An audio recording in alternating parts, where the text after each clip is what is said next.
Bonsoir mesdames et messieurs, nous sommes mercredi 16 février 2022. Bienvenue dans ce journal, mais avant les titres. Dans le dossier Air Guinée, le procureur spécial de la Cour de répression des infractions économiques et financières a annoncé une procédure visant Cellou Dalein Diallo, ex-ministre des Transports et des Travaux publics, et Mamadou Sylla, l'opérateur économique qui avait racheté la compagnie aérienne nationale. Réaction à suivre dans un instant. Le ministre de l'Habitat annonce des logements sociaux pour les fonctionnaires. Détails à suivre. Le parquet de Dixine réclame la condamnation de l'infirmière Marie-Thérèse Koevogui, poursuivie pour l'avortement d'une grossesse. Détails à suivre. C'est tout pour les titres. Dans un poignet de temps, le développement. Encore, bienvenue à tous. Hôpital. Je vous le disais au sommaire. Le procureur spécial de la Cour de répression des infractions économiques, CRIEF, a, au cours d'une sortie médiatique dans la soirée de ce mardi 15 février, annoncé sur les ondes de la télévision nationale l'ouverture d'une information judiciaire dans le dossier de la compagnie d'Air Guinée, dont Mamadou Cellou Dalein Diallo, président de l'UFDG, fait partie des personnes visées par cette procédure. Se prononçant là-dessus, Joachim Baba Milimono souhaite l'ouverture de ce procès et espère qu'à la fin du procès, leur président sera blanchi. Nous souhaitons vivement l'ouverture de ce procès que nous espérons juste et équitable. Alors, nous espérons qu'à l'issue de ce procès, M. Cellou Dalein Diallo va être blanchi parce que ne se reprochant de rien. Et après, c'est nous qui en sortirons, voyez-vous, victorieux. Sur la récupération des domaines de l'État, le vice-coordinateur de la cellule de communication de l'UFDG considère que la démarche du CNRD est normale. Joachim Baba. Je suis convaincu, proche du président que je suis, que ce dossier est blanc comme neige. Aujourd'hui, nous sommes dans une démarche générale. On dit que la confiance n'exclut pas le contrôle. Je suppose que la démarche qui a été engagée par le CNRD de récupérer tous les biens de l'État ne veut pas dire qu'on va polluer ceux qui ont acquis légalement. Dans un premier temps, nous considérons que la démarche, elle est normale, de vouloir récupérer tous les domaines appartenant à l'État. Il est convaincu qu'après vérification, cet espace sera restitué à Cellou Dalein Diallo. Des explications ont été données. Ce domaine, nous savons comment M. Cellou Dalein Diallo l'a acquis. Je suis convaincu qu'après avoir libéré ces lieux, après vérification, cet espace lui sera restitué par les autorités qui aujourd'hui veulent à tout prix récupérer tout ce qui appartient à l'État. Attendons de voir le fruit du travail de la Cour de répression des infractions économiques et financières. Hôpital. Toujours dans le dossier de la vente de l'avion Air Guinée, Mamadou Sylla et Cellou Dalein Diallo sont dans le viseur de la Cour de répression des infractions économiques et financières, CRIEF, pour enrichissement illicite et détournement de deniers publics. Le camp de Mamadou Sylla espère que ce dossier va enfin connaître son épilogue. Nous avons accueilli cela dans l'espoir et que cette fois-ci, on va se débarrasser de ce dossier en disant le droit. Ce dossier, comme d'autres, a été instrumentalisé par beaucoup de dirigeants qui se sont succédés au pouvoir. Du président Dadis à Konaté, en passant par Alpha Condé et maintenant le président Doumbouya, ils ont tous brandi ce dossier en tenant compte de la personnalité des gens qui sont cités dans ce dossier, indique Dembo Sylla. Aujourd'hui, le gouvernement Doumbouya est en train de vendre les voitures achetées avec des fonds de l'État. C'est de la même manière en 2002 que le gouvernement de Feu Conté a décidé de vendre l'avion. Vu que c'est un contrat commercial entre l'acheteur et le vendeur, le ministre de Finances et de Transport vont naturellement agir au nom du gouvernement. Ajoute-t-il. Le vice-président de l'IDG estime que la réouverture du dossier est une bonne chose. C'est un moyen d'éclaircir cela, de s'en débarrasser pour que ça quitte le domaine du subjectif. On pense qu'on peut instrumentaliser ou effrayer les gens qui sont là-dedans. Pour ce qui est du rapport d'audit produit par l'équipe de Dr Ousmane Kaba sous le règne de Dadis Camara, Dembo Sylla affirme que ce n'est pas quelque chose qui est opposable dans le dossier Air Guinée pour la simple raison que Dr Ousmane Kaba lui-même et d'autres fonctionnaires ont été des hauts fonctionnaires de l'État. À un moment donné, c'est lui qui représente tout le peuple de Guinée lorsqu'il décide quelque chose et qu'il met les choses dans les formes légales. Qu'un contrat soit issu de cela. Je ne vois pas comment cela peut être soumis à des tracasseries de rapport. Ajoute Mamadou Silla, tout en espérant que le juge qui sera saisi de ce dossier va regarder sur le plan du droit et pas en tenant compte des questions subjectives liées à des personnes. Hôpital. À la différence des autres cadres poursuivis dans le cadre de l'opération lutte contre la corruption engagée par les nouvelles autorités, Mamadou Julde Diallo, ex-directeur général de la Société des eaux de Guinée, SEG, et Ousmane Kourouma, son ex-agent comptable, sont en détention à la maison centrale de Koronti. Le procureur spécial après la Cour de répression des infractions économiques et financières, CRIEF, l'a lui-même confirmé via une sortie qu'il a faite dans la soirée de ce mardi sur la télévision nationale. À en croire Ali Touré, les deux ex-responsables de la Guinéenne des eaux sont poursuivis pour un présumé détournement portant sur plus de 3 milliards de francs guinéens. Selon le procureur spécial après la CRIEF, son institution a été saisie du dossier concernant les deux ex-responsables via une plainte portée à leur encontre par l'agent judiciaire de l'État à la date du 1er février dernier. Dans la plainte, il leur était imputé les faits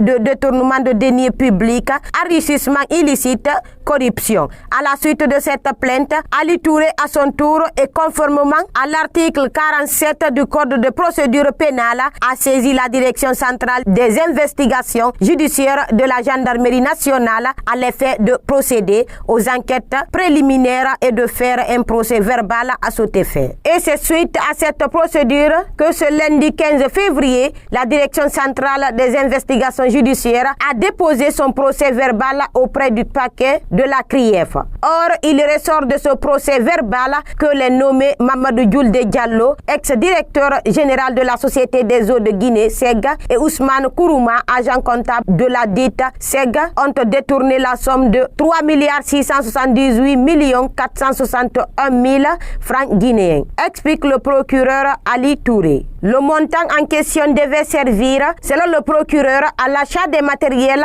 et le paiement des loyers de certains agents de la SEG. Après examen et analyse de ces procès-verbaux, le parquet a requis l'ouverture d'une information judiciaire devant la Cour de répression des infractions économiques et financières, avant de conclure qu'ils ont tous été auditionnés par les magistrats instructeurs et ont été placés sous mandat de dépôt. Hôpital.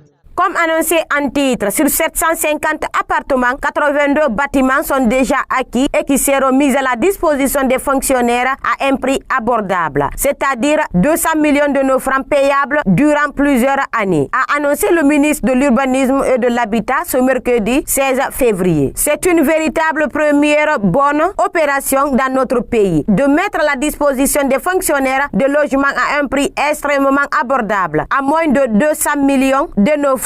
L'appartement de 75 mètres carrés, payable sur plusieurs années. C'est une opération qui nous tient à cœur. Nous avons déjà reçu un premier lot. Nous sommes en train de procéder à la réception provisoire de ces bâtiments qui sont à Kindia. Déjà, 82 bâtiments nous ont été livrés à Kindia, Kankan et à Conakry. Ces bâtiments sont en train de faire l'objet de réception provisoire. Ousmane Gawal Diallo promet que d'ici la fin de l'année 2022, le quorum de 750 bâtiments sera atteint. Au mois d'avril, nous devrions recevoir une cinquantaine d'autres bâtiments du côté de Yimbaya. Les opérations vont se poursuivre. Au mois de juin, une cinquantaine de bâtiments viendra aussi. C'est ainsi que ça va monter jusqu'aux environs de 750 appartements qui vont nous être livrés à la fin de l'année. Conclut Ousmane Gawal Diallo. Hôpital. Le parquet du tribunal de première instance de Dixine a requis ce mardi 15 février 2 ans de prison assortis de sursis et une interdiction d'exercer toute activité médicale pendant 5 ans contre Marie-Thérèse Koivogi. Cette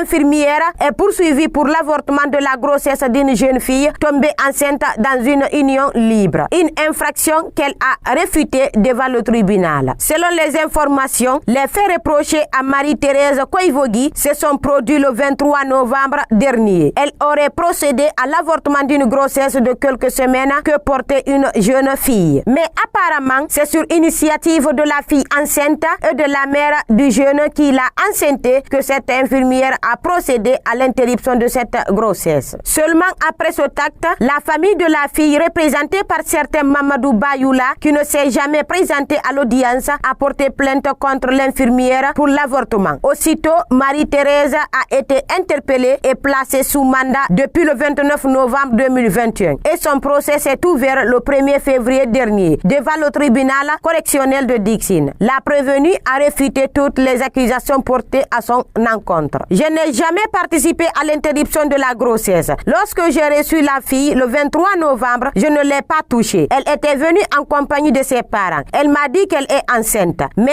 elle continue à saigner. J'ai dit que je ne comprends pas. Je ne l'ai même pas touchée, a nié Marie-Thérèse à la barre. Face à cette négation des faits par la prévenue, le tribunal a fait lecture du procès verbal de l'enquête préliminaire. Un procès verbal qui mentionne clairement que Marie-Thérèse avait reconnu les faits mis à sa charge devant les officiers enquêteurs du commissariat urbain de Bambeto. Mais cela n'a pas fait réfléchir l'infirmière et elle a maintenu sa déposition devant le tribunal. Ainsi, dans ses réquisitions, le ministère public a demandé au tribunal de condamner Marie-Thérèse Koivogi à 2 ans de prison assortie de sursis et 5 millions de francs guinéens d'amende. Le parquetier audiencier, C. Avi Gami, a aussi requis une interdiction d'exercer toute activité médicale pendant 5 ans contre cette infirmière. Finalement, le tribunal a mis l'affaire en délibéré pour décision être rendue le 22 février prochain.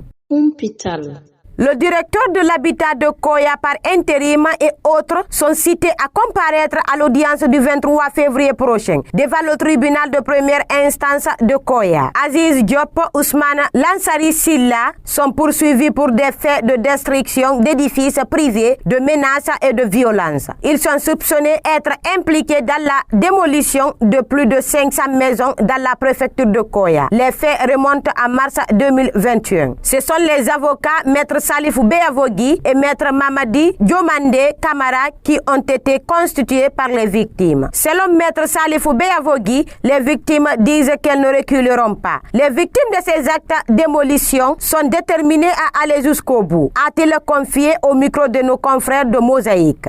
Hôpital. En visite dans la région forestière, le ministre de l'enseignement préuniversitaire et de l'alphabétisation, Guillaume Hawing, s'est entretenu ce mardi 15 février avec les autorités et les acteurs de l'éducation à Zérékouré. La rencontre a eu lieu dans la salle polyvalente de l'ENI et le patron du ministère de l'enseignement a mis l'occasion à profit pour exprimer la volonté de son département à œuvrer dans le sens d'enrayer les maux qui gangrènent actuellement le secteur éducatif. Il a prévenu à l'intention des enseignants contractuels que l'intégration à la fonction publique passe nécessairement par un concours. Lors de ce tête-à-tête avec les acteurs de l'éducation de la capitale de la région forestière, plusieurs problèmes qui assaillent le secteur éducatif à Zérékouré et des doléances ont été exposés au ministre de l'enseignement préuniversitaire. Il s'agit entre autres de l'insuffisance du personnel enseignant dans les écoles, l'insuffisance des salles de classe,